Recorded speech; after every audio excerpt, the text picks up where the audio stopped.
Hello, good evening, everybody. Welcome to the first edition of OnlyMOCKS, where all we're gonna do is mock. It's to be determined if the feet picks are gonna be here or not. But for now, we're gonna stick to mock drafts. Jorge is possibly gonna take off some pants, so we're gonna figure out just exactly how after dark this is gonna get. But for now, we're gonna stick to mock drafts. I've got John, who I feel like he's been on the Fantasy and Frames YouTube channel pretty much all day, which has been a treat for me because I've been tuning in. I hope you caught the quarterback, running back, wide receiver, tight end combine breakdowns that he had with some great guests today. We've got Jorge, who just got off of the inside square circle. Is that right? Yeah. Me and Keith Fleming and Ronell Tinsley and Sam Howe, we have a pro wrestling podcast called Inside the Squared Circle. Just if you like pro wrestling, tune on into that too.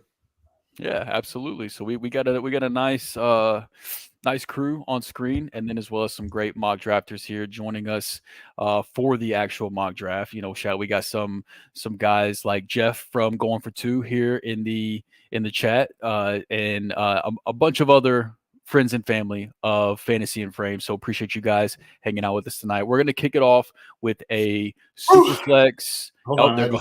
The pants are gone. Pants are gone. Only mocks. Only way we do it here. Pants off. Let's mock. We're good now. And then there was an echo, but that's gone now. So just like Jorge's pants, the echo's gone. So we're good to go as far as that goes. John, how are you doing tonight, man? I know you've been busy today, but how are things going for you tonight? Things are going fantastic. I hope my thing's not the echo. I've never had the back and forth like this, but hopefully let me know if my phone is the echo. But doing great. We did run all the combine reactions from the running backs, wide receivers, quarterbacks, tight ends. We had some great guests on today. It was good. About 7 straight hours of just talking fantasy football from all these rookies. Went through all the rookies pretty much and where they landed, how they did, what they did in the combine, who didn't do anything, how they handled the media.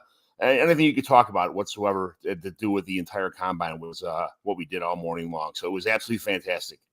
Absolutely. So if you missed that, you can go back on the Fantasy and Frame YouTube channel. They got it broke out by position. You can go check out whatever position you want, and go check that out. So what more could you want? We got folks here that have been living, breathing rookie content, combine content, and now we're ready to translate what we saw both during the college season as well as the Senior Bowl and the combine. And now we're going to turn it into a rookie mock. So we're kicking it off with a Superflex tight end premium 3-round rookie mock draft. So Jorge, you are in control of the draft and you're also the 101. So I will let you decide.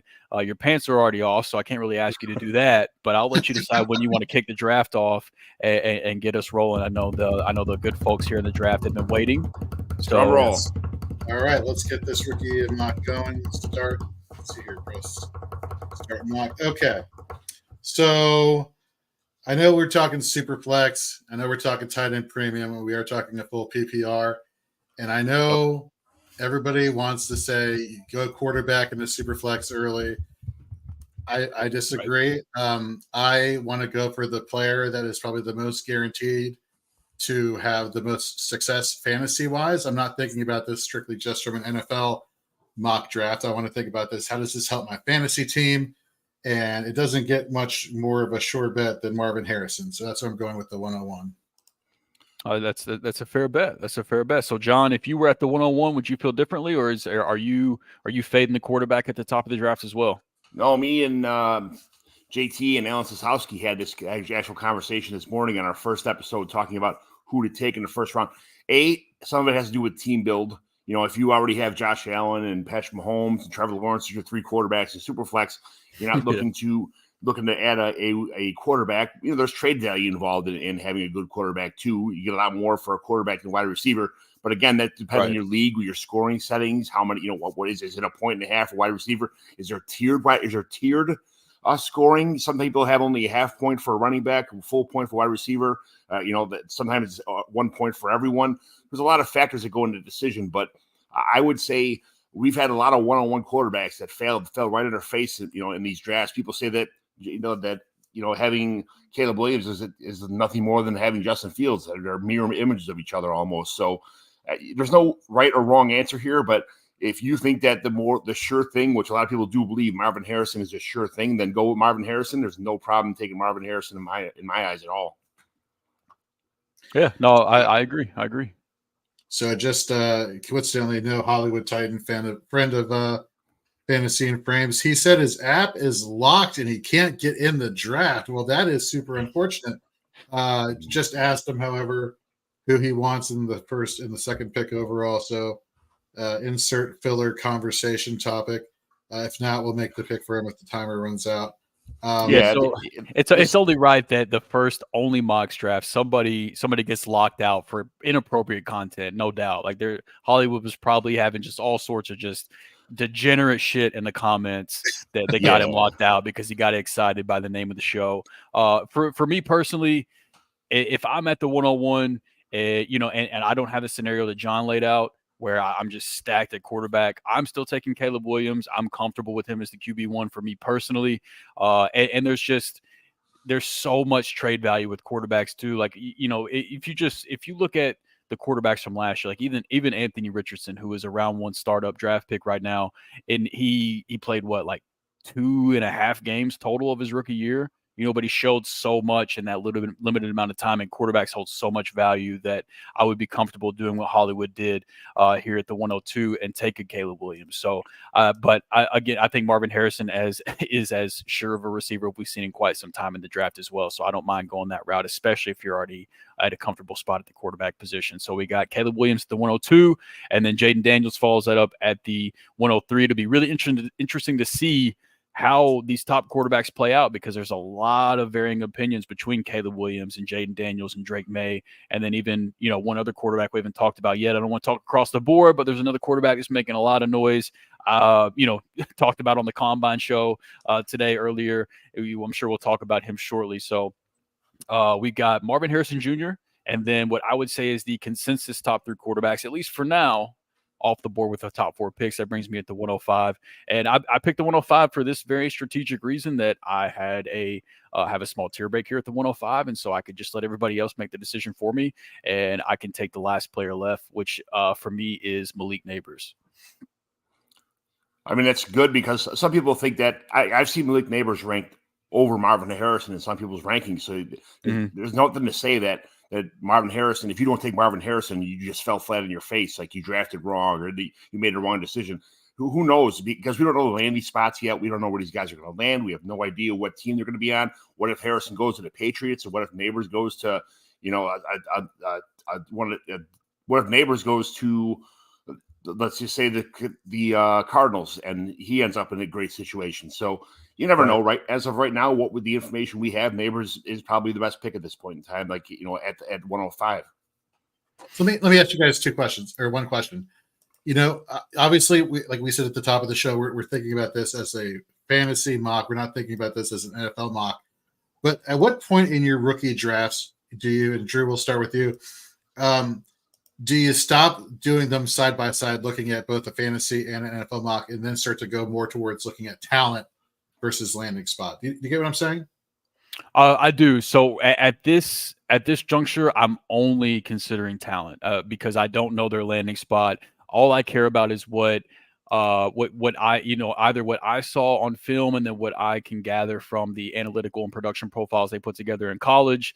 And then you can somewhat try to use what mock drafts are showing, but we're still far enough out to where it's really a huge guessing game. So if you're doing rookie drafts this early, I'm fully betting on talent and what I believe that to be. I'm making a bet on, what I believe based on the sources I trust, the film I've watched, and the production profiles and analytical profiles that these players have put together. Now, fast forward to, post NFL draft.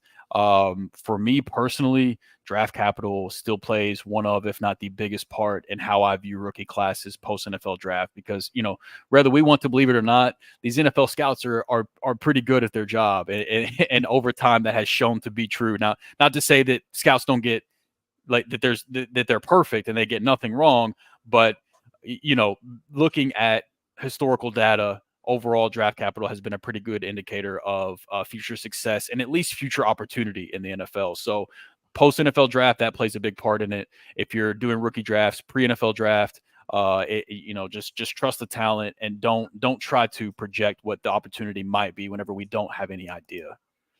Yeah, that's and you can see even post combine, the 40 times came in and look at Brian Thomas and Xavier Worley both moved up the draft board. They were Thomas was pretty much going there. Worley was at the beginning of the second round early in the draft process where I was drafting it anyway.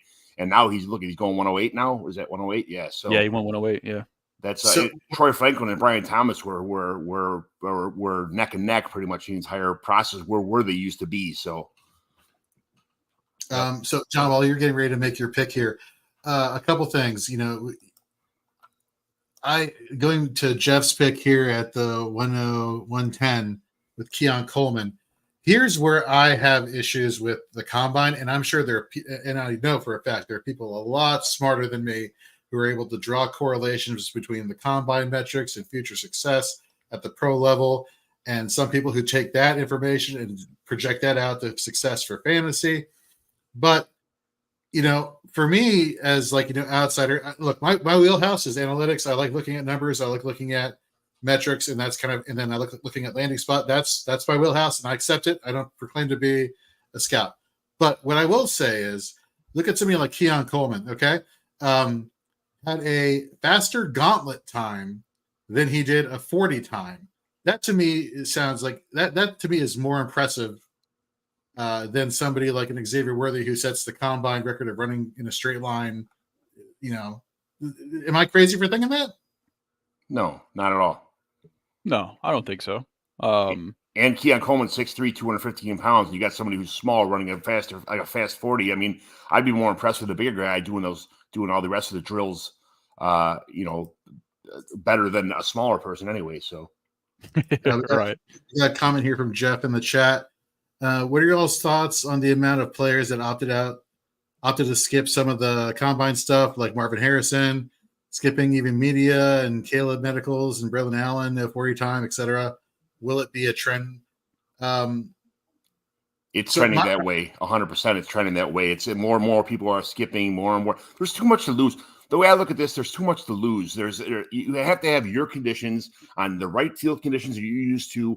Like some of these quarterbacks, you got to be throwing to your receivers on your field with your lighting, your noise, your sound. You have to have the perfect conditions because this is like the ACT for football. You have one shot at this. Braylon Allen, what if he messed up at the combine? That guy, and on top of that, you see he's already lost 7 or 8 pounds since originally coming out of college right now. So he's slimming down. He wants to run a faster 40. He wants to get into late 4.4, early 4.5s. He didn't want to be here because he's got time. John, you got 8 seconds left. Oh shit! Can you put in JJ McCarthy for me? Pause it. I can't get to my sleeper thing. It won't let me on. I don't know why. Pause draft. Okay. Well, yeah. You can fix it. No worries. No big deal. Put in JJ McCarthy for me, please. Yeah. Damn you! No, I'm not going to put in JJ McCarthy. That's who I wanted to. All right. See, now Jorge was hoping that would fall to him. My number one running back in this class is Braylon Allen. A lot of people say Trey Benson is their number one running back right now. A lot of people say, that you see Marshawn Lloyd in some people's draft. I like a bigger guy that can catch the ball, that can absorb the ball. That the only problem with Braylon Allen is his pass blocking right now. That's the only mock I've seen on the guy so far. Everything else, he runs people over. You see his open field, his long field ability running the ball is absolutely fantastic. You see him burning safeties, burning linebackers all the time. I think he's going to run in a high 4, the probably low 4.5s, which is fantastic for a guy his size at 235 pounds. So he's my number one because he can do everything. That's Trey Benson's a big dude too. He can do a lot of stuff, but I mean, for a 19-year-old kid, I'm in, man. He's going to get a second, maybe even a third contract out of his entire NFL career. So I'm a Braylon Allen guy just for the longevity and what he can do on the field. So I took JJ McCarthy just because it's Superflex, and I'd better have a quarterback that I think is someone that's a well-polished guy that sees the field, that sees open receivers, he's got a good vision. He can read defenses. He comes from a good coaching staff. There's not too much that bad about JJ McCarthy. As a matter of fact, I don't want those guys in the front because a lot of question marks about all of those guys. I like JJ McCarthy's just floor better than those guys. They have higher ceilings, but I like JJ McCarthy's floor better. I love this. To your point, what you just said about Braylon Allen, I was getting back to Jeff's first question, talking about guys skipping out on workouts. For me personally, I don't I don't care that Caleb Williams didn't participate in the combine, because what does he realistically have to gain from the combine? Right. Like, and what are the upsides of giving all 32 teams access to his medicals? Like, there's only a handful of teams that even have a shot at drafting Caleb Williams. So why does every team in the league need access to his medicals? Marvin Harrison Jr., what does he have to gain from the combine? But Braylon Allen, I felt like, hey, if you run the 40 and you come out at the size that you're at and you run a 4.5 40, now your draft stock is up. And You're so number one. yeah, like I was kind of surprised to see him skip out on that, unless he was, he had done 40 times on his own time and saw that it wasn't necessarily the results that he would hope for. So I was kind of surprised by that. To Jeff's point, I think it would be great to see him run the 40 this pro day. We'll see how that shakes out. But that, the top guys, the guys that are at the top of the draft boards, I don't blame them for not participating, because all it does is give people more stuff to pick them apart. They've already done enough on the field to show why they're considered, consensus top 5 NFL draft picks. So I don't have a problem with those guys. But like the guys, even the guy that Hollywood just took at the 202, who I love, Malachi Corley, I was really surprised to see him not, active at the combine, because I felt like he had a lot to gain from a really good combine week, and he was a no-show. So that was surprising to me. So guys like that, I would like to see compete and like to see test. But guys like Caleb Williams, Marvin Harrison, I don't blame them for not going through the process. So let me ask your guys' opinion. Troy Franklin, he fell to the end of the first round at the 111. The weight, the body weight, the metrics and whatnot, he was a little bit more frail looking. I'm paraphrasing here, of course. When you see that type of thing, how much do you really put stock into some of these combine measurements versus what you see on tape on Saturdays for the past year? You saw Blake Corum, not to run a good 40, but just kill people in the drills. I don't put too much stock in these underwear Olympic stuff, just because when you see somebody do like perform on a football field, and then they get out there and they don't run the measurables. There's been plenty of instances of guys. There's been plenty of instances of guys who don't do well at the combine, or we talk about these RAS scores and stuff like that. Like Isaiah Likely had a 4 point some, Tom Brady had a 1.7 RAS score. Like there's terrible RAS scores, and guys come out and are NFL Hall of Famers. So you can't look at that kind of stuff. No, that's a good point. And Chris puts up another interesting point here, that he'd be more interested in Allen's 10-yard splits, because he knows that the top end speed might not necessarily be there, but where is he at whenever it comes to needing to cut and go in a short area? And I could tell you that just from my experience of talking with Chris, he's also a big Braylon Allen guy as well, a big fan of his. And so, I think that's a fair point. So we had, let's see, last picked off for the audio listeners, Romo Dunze was at the 107, Xavier Worthy at the 18, Brian Thomas at the 19, Keon Coleman at the 110, Troy Franklin at the 111, and J.J. McCarthy at the 112. To be honest with you, J.J. McCarthy ends up getting the NFL draft capital that we've been hearing him possibly being a top 10, top 12 NFL draft pick. The 112 in a Superflex is going to be probably the lowest you ever see him go again. So that could end up being a great value there. Back across at the second round, Jalen Wright at the 201, who also had himself a solid combine. Malachi Corley at the 2-2. Trey Benson, a lot of folks running back one after the NFL combine at the 2-3. Ladd McConkey at the 2-4. I took Adonai Mitchell at the 2-5. Brocal is doubling up on the tight ends, taking Jatavian Sanders here at the 2-6. Yeah, what's up with that, man? A couple running backs here. Jonathan Brooks, my running back one at the 2-7. Bucky Irving at the 2-8. And then speaking of Braylon Allen and me talking about Chris being a fan of his, he goes at the 2-9 there. So now we're at the 2-10 with Jeff on the clock here. So, John, I'm sorry, but your boy Braylon did not make it back to you at the back of the second. You almost had him, though. Man, I almost, for only being 3 picks away, I was super excited. My mouth was watering right now waiting to get Braylon Allen, but didn't happen. I just want to shout out the 84 people who are currently watching this mock draft across all our social media channels. Thank you very much for staying up late and joining us during our first mock here only on OnlyMOCKS. And don't forget to follow and subscribe wherever you're watching this. Please. Thank you very much. Absolutely. Running back run continues. And another guy that's going to be a huge combine riser, Marshawn Lloyd. I think he might have ended up playing himself into day 2 draft capital, which for running backs has been a huge indicator for future success. Whenever you look at the top 13 running backs in current Dynasty ADP, I believe 11 or 12 of them were drafted within the first 3 rounds of the NFL draft. So, getting that day 1, day 2 draft capital is huge for running backs whenever you want to project future success. And Marshawn Lloyd is one of those guys now with the combine he put together. He could very well be a round 2 or round 3 draft pick. So it could be huge for him. Can you take Polk off my pick? Yeah. I just got on my cell phone now, so I can actually access the draft now, but I couldn't. By the time I got there, it was not there. Yeah. You need to snipe for me now this time. Come on. So the running back run continued after Marshawn Lloyd went Blake Corum, and then we have John back up at the 212 to make his pick, who is not Jalen Polk. So we'll let him make his pick here as well. Yeah, this is like I said, I had 3 or 4 guys that I just kind of had in my wheelhouse in this spot, and I was kind of figuring on taking Blake Corum right here, even though I'm not a humongous Blake Corum fan. So I'm gonna this is a lot of people will go Xavier Legette right here, and a super flex draft. If I didn't already have a quarterback in the first round, I would be taking a quarterback here for sure. But I'm gonna take Roman Wilson here. That may be a little bit of a surprise, but I just like his hands. I like all around. He's just a good separator, good quickness, great hands, middle of field guy. He's not a humongous player, but 5'11", 185, 190. I'm taking Roman Wilson here. I just feel like a little more, more of a floor guy than a ceiling guy, but I want a floor guy who's going to get me PPR points, maybe 10, 12 points a game. So Roman Wilson is my pick here. The fun deep threat too. I mean, he could, he's one of those guys that depending on where he lands, he could be somebody that could win you a week in fantasy all by himself with a few big plays. So he could be a fun player to watch. Absolutely. So after Roman Wilson kicking off the 3rd round, we've got Michael Penix going for Jorge at the 3-1, and then Devontae Walker at the 3-2, Jalen Polk at the 3-3, and then another one of Chris's favorites, Ben Sinnott at the 3-4, and that puts me back on the clock. So, fellas, thoughts on the back of the 2nd round, beginning of the 3rd round here?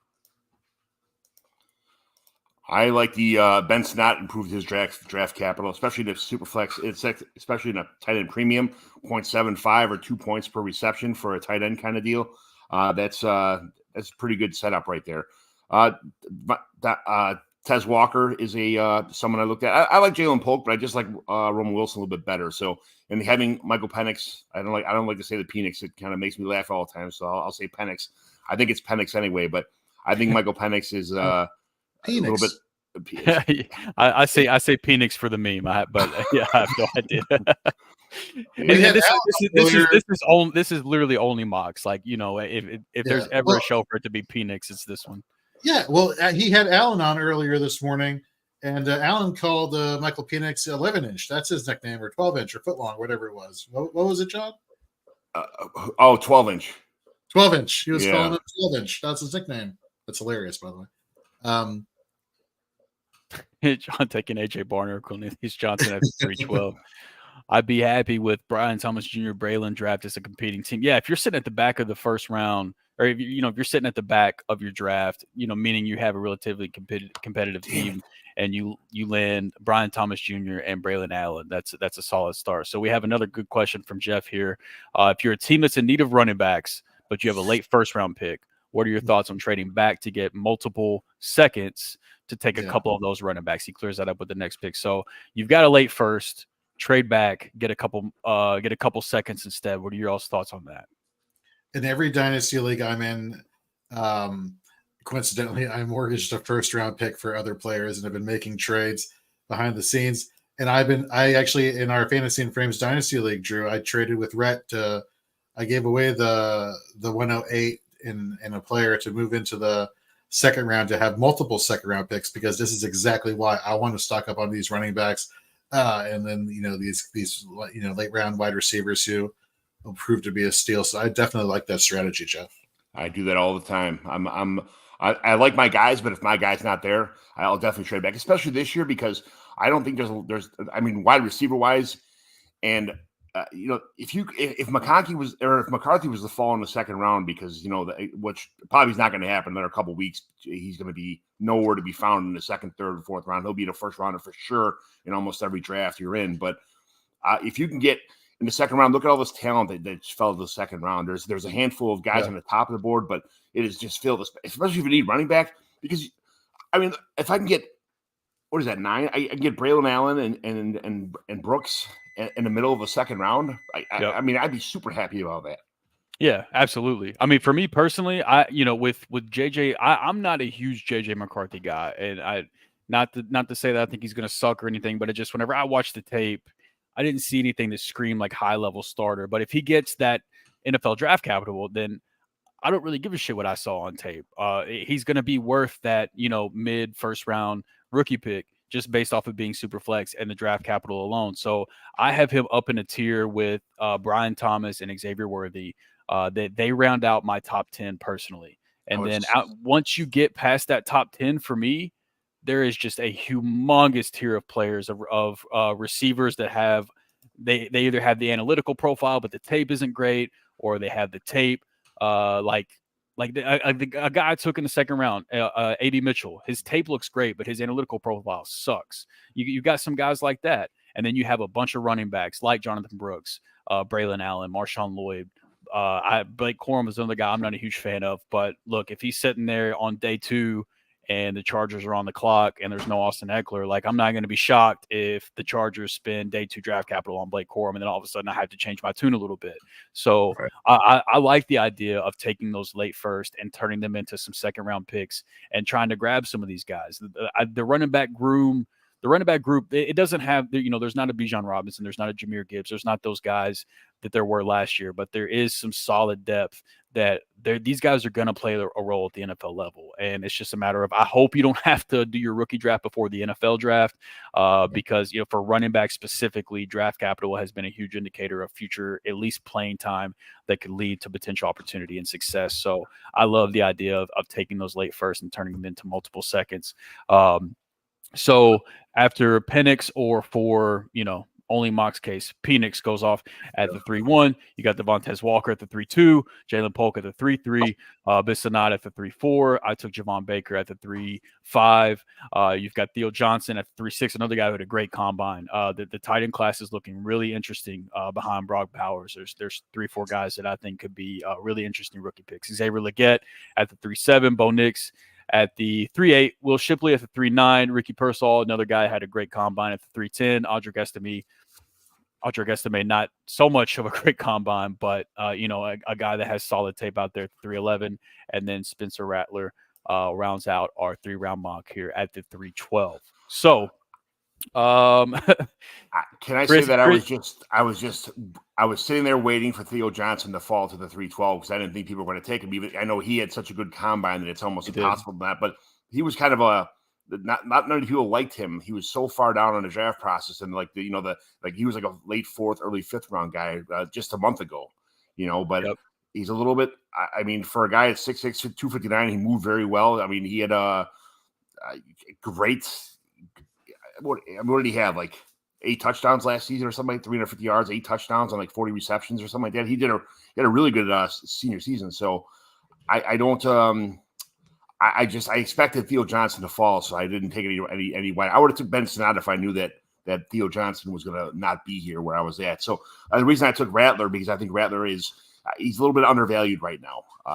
People are letting him fall all the way down to the 4th round. I'll be more than happy if it's only a 3-round rookie draft to get a second quarterback at the end of the 3rd round, especially someone that Rattler's, how do you call that? What he's been known for in the past, his value slipped. He's like, I call him Bitcoin. Yeah. He was up and then he was down and now he's back up again. So. Yeah, no, I mean, if we did this rookie draft a couple of years ago, he would have been up there in the 1st round.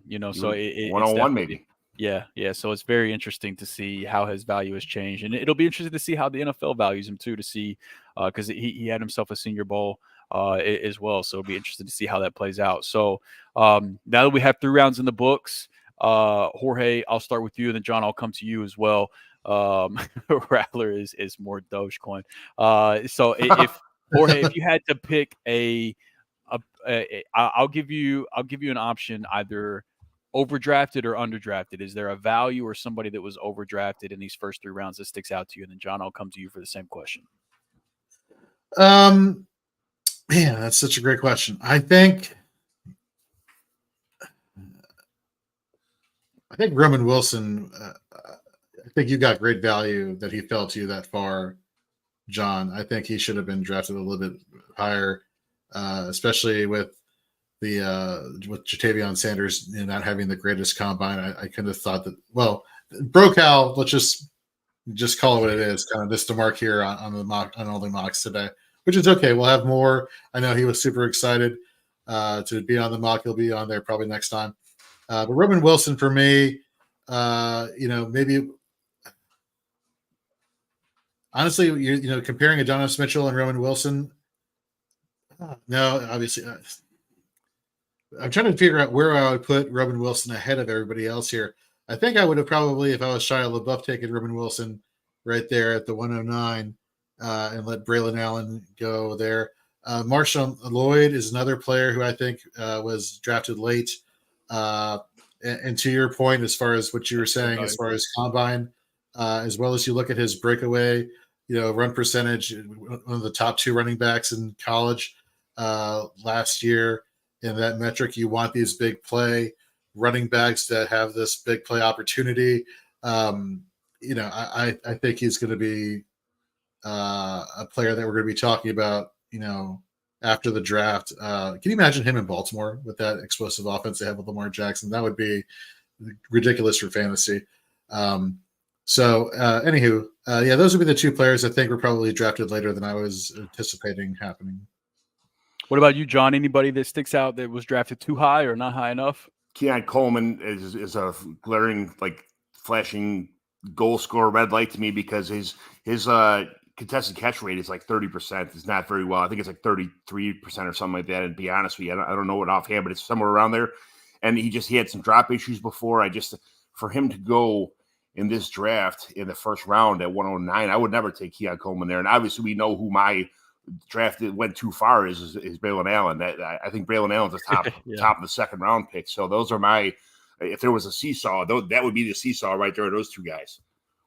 Yeah, Keon Coleman is a tough one for me because he's a highlight reel on tape, right? Like he's so many fun catches. But I saw something from Scott Barrett at Scott Barrett DFB on Twitter that he posted that every instance of a wide receiver drafted 1 through 3 since 2020 who saw at least 27.5% of their targets come on contested targets in a single season in college, essentially meaning that a large percentage of their targets are contested where they're struggling to get open. And if you struggle to get open in college, it's not going to get any easier in the NFL level.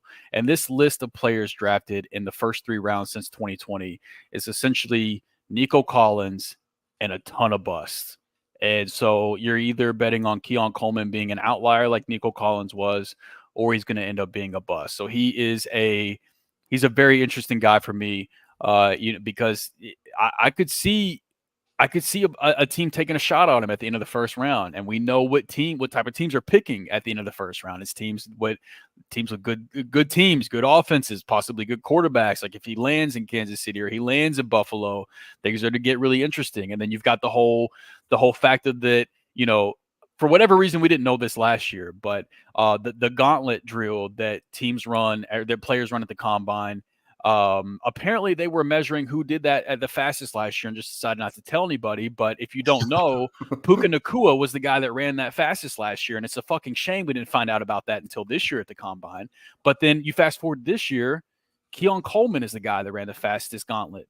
And he looked really good doing it. So he's one of the toughest guys to evaluate for me because the film is littered with fun plays, but then also issues to separate. The data tells you he struggles to separate, but he runs the gauntlet fluidly. He is really, really interesting for me. I've got Keon Coleman right now as my wide receiver 9, right below Ladd McConkey, right above Malachi Corley, but he's right there with Javon Baker, Roman Wilson. So for me, I think in terms of wide receivers, there's a couple guys I would have taken over him, but not too many. But then there's other positions, I thought J.J. McCarthy was a great value, and I'm not even a J.J. McCarthy guy. Like I already said, I don't think he's that great of a quarterback. But if he ends up getting that mid-first round draft capital in the NFL draft, then there's not going to be a single Superflex draft. He goes at the 112. So I thought that was a great value as well. So, just need Keon Coleman to get CJ Stroud. Yeah, that wouldn't hurt. That would not hurt by any means. And Will Shipley very well could be a guy. He's another one that's very interesting. It's a very Sure. very quiet in the third round. I thought that was great value as well as Ricky Pearsall. It was another. We talked about Jeff's pick in the first round with Keon Coleman. I thought Ricky Pearsall was a really good value in the third round. He had a great combine, and on top of that, the kid's he's a great route runner too. So it'll be interesting to see where his draft capital shakes out. But I was going to take Pearsall if he was there instead of Rattler, to be honest with you. So that was when I got handed Rattler. Unfortunately, it was kind of like a wah wah wah wah. I thought you were. We didn't love Keon Coleman in the first round, Jeff, but your second and third round picks, man, as far as I'm concerned, you knocked it out of the park on those. Marshawn Lloyd, Ricky Pearsall, I think those might be two of the best values in this draft. So, gentlemen, any other takeaways from this 3-round mock? Yeah, so John, I really thought you were just gonna get your guy at the very last pick in the draft and just go full Joe Milton. I was waiting for that to happen. I'm like, oh, come on, man. You went for Rattler? Come on. It crossed my mind to go Joe Milton. Actually, I just started a draft this morning, and my team is called Joe Milton Hype Man. So that's he's going to be on every one of my teams. I'm going to trade for a 5th round pick, an early 5th round pick, and get Joe Milton everywhere. It's going to happen. It is what it is. John's going to be that guy that has Joe Milton no matter what written on a sticky note for all of his rookie drafts. And Jeff, look, he said Keon Coleman is my guy, and he got to stay on brand. I mean, if you're picking at the 110, you got to take him there if you want him, because he's not going to make it to the 210. So. Right. Jeff, I'd love to have a conversation with you about him, because he's a guy I'm very conflicted on. So glad to hear that there's somebody in the community that has a hard stance on him, and would love to hear more about that. Before we go, though, Chris has a question for you, John. You play any college fantasy or CFL? Sorry. CFL. I play it in a Campus Canton league. I'm not sure what CFL is. I think I Is he talking about Canadian football? Whenever I first read this before I put it on screen, I thought he was talking about C2C in college fantasy, but I think our Canadian brother is talking about college fantasy, which I don't. Is that even a thing? Does that exist? I don't know. I'm in a C2C league, but I have it's a learning process. I call myself almost a cheerleader at this point in time, because I know a lot of the college players, but anywhere past these guys that are juniors coming to be seniors or really good sophomores, I'm finding out new players all the time. And if you want to get good at rookie drafts, getting ready for your Dynasty league, joining a C2C league is like a cheat code for it, because you know all these players. But you can't believe how much more prepared I was last year and this year for rookie drafts than I was in the past, just because of the fact that I'm in a C2C league and these names are all so familiar. And I like Theo Johnson all last year. I love the dude. And it seems like he was kind of nobody even heard of the guy until he ran his great 40 time. But there's a lot of guys in here that I'm so familiar with now. If you guys are not in a Campus Canton league, I don't know, any of the listeners, I would suggest joining one. You don't have to do a Campus to Canton league. There's plenty of college football versions of Campus Canton that other people have. Just have a draft with college players in there. There's a lot of the platforms do have those kind of things. But if you're in a dynasty, it's almost a must to get into one. You don't have to know everybody. You don't have to memorize everybody's name. You don't have to memorize their high school 40 time, but look for wide receivers that ran track in high school. That were and the biggest thing is how many stars they were coming out of high school: a 3-star, a 4-star, a 5-star. Try and get those guys in your team. Find the guys a lot of stars, because they're proven talents already. Some guys are like Braylon Allen was a linebacker in college. He got moved to running back. There's guys who change positions and they're just so there was linebacker in high school. But I mean, those guys change position, and you find this stuff out. And a good running back knows what the defense is seeing. He can see it's a mirror image of what he was doing his entire life. He comes into college, now he's a running back. He knows where the linebacker is going to be. He knows what to look for when he gets past the first level. He knows what to look for when he gets past the linebackers, where the safeties are supposed to be. He can read the coverages of, he knows where the safeties are going to be, where the cornerback's cheating at, stuff like that. So he knows where to turn on the field. Just little tidbits of information that you could find out from a Campus Canton league that helps so much when you're drafting your Dynasty rookie drafts. Absolutely. And if I had to guess, just because I know Chris and his humor, he probably asked if you play CFL, because I would imagine it's probably where he's forecasting that Joe Milton's going to land in the near future. So that's probably where I'm guessing he was going with that. I don't know 100%. I don't know. That would just be my guess, knowing Chris. What do I block this guy on Twitter? He unknowingly got us to talk about one of his favorite, probably his favorite brand of fantasy football, which is C2C. He actually, Chris, got me in a beginners C2C league. Right, the NFL side of the Dynasty startup is going on right now. I think we're in round like 25 of the. There you go. I knew it. I love you, Chris. So we're in like round 25 of a 35 round NFL side startup, and then we're going to start the college side. So I am just weeks, months, maybe years. I mean, depending on how much longer this NFL startup takes to get done. But I am very close to getting my first exposure to the college side of a C2C startup, and I'm extremely excited about that. So, like John was saying, and like Chris inadvertently got us to talk about, if you're not already, if you're a Dynasty manager and you want to get get sharper in terms of these college guys before we get to this stage, go play in a C2C league and reach out at FF Chris B, at John McGlynn 75. Reach out to these guys and ask how to get involved. I know Chris, he set up a free league for me and a bunch of other folks that were beginners to this. We didn't have any exposure, and he's just trying to grow the game, because the dude, for the love of the game, man, the dude loves the game. So, do that. And to give Chris Battistel, FF Chris B, on Twitter, his flowers here. He's doing a great job here at Fantasy and Frames with our college fantasy football content. It's cranking out, college profiles. Him and Mike Haas, FF Mike H on Twitter. They have the 1 Foot Down podcast that's on Mondays every other week. Just priming everything for when we get closer to, the start of the college football season. Whether it's like you were saying, his C2C, fandom, or his passion for college fantasy football. He has a lot of great stuff coming out here, as well as a lot of the members of the Fantasy and Frames team. Yeah. In our campus at Canton League, when we started, it was with all the Debbie Royale guys. So I kind of walked into this gauntlet of Jeff Bell and Kevin Coleman and Christian Williams, and I'm like, oh great, I'm gonna get absolutely slapped around in this whole league. Me and Justin Taylor, who's an IDP guy, who's also a Campus Canton guy. I mean, I was definitely the fish that just came out of the fishbowl, got dumped in the ocean, kind of thing like that. So, but we had 35-man rosters. We had then 35-man college teams also, no kickers, no defense, that kind of stuff. But you have to have very, very deep rosters, and then make the college side best ball. Don't set lineups in the college, because nobody knows what's going on. Their injury reports are terrible. You don't know until 5 minutes before the game that somebody's not playing, stuff like that. It's atrocious to do that. So just make we have ours on Fantrax, have it on Fantrax, and have it best ball, and then play your 35-man roster like a regular thing. And you have prizes for both leagues, all that kind of stuff like that.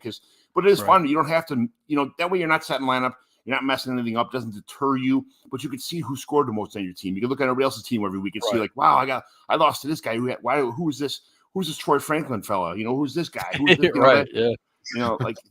But these guys are freshmen, who are going nuts. You get familiar with their names right away. So it's not very hard. It's not hard to do. It's not it's not very intrusive. It's not time consuming. It's best ball on that side. It's setting lineup on you could do best ball on the if you're a best ball fan, you can do best ball on the NFL side too, if you wanted to, and just have an all best ball league. But importing your rookies onto your roster on a 35-man roster and having to cut some, you have to make 35-man roster. Some people are like, what the hell are you doing with a 35-man roster? But hey, man, the deeper the better for me, man. I mean, it's when you're important. Yeah. She never told it. She never said that to me. I'm Irish, so. Welcome to OnlyMOCKS, folks. But you're important 12, 13 guys, all of a sudden you got a 35-man roster. Now all of a sudden it's a 22-man roster because you're important 13 guys from college on your team. And it's like, oh shit, what do I do now? Who am I cutting? Am I cutting Baker Mayfield now to bring in Caleb Williams? Those are situations you got to do. You got to think about.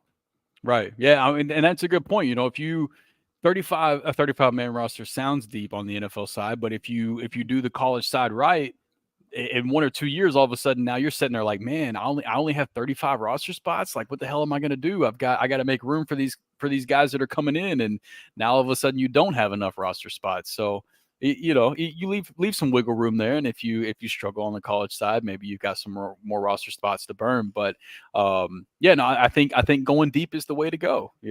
And you can it's hard enough to draft a team of rookies going to the NFL and draft your NFL team accurately or close. You know how hard it is to draft a Campus Canton, college player league? Your hit rate is terrible. But expect that. I'm about to find out.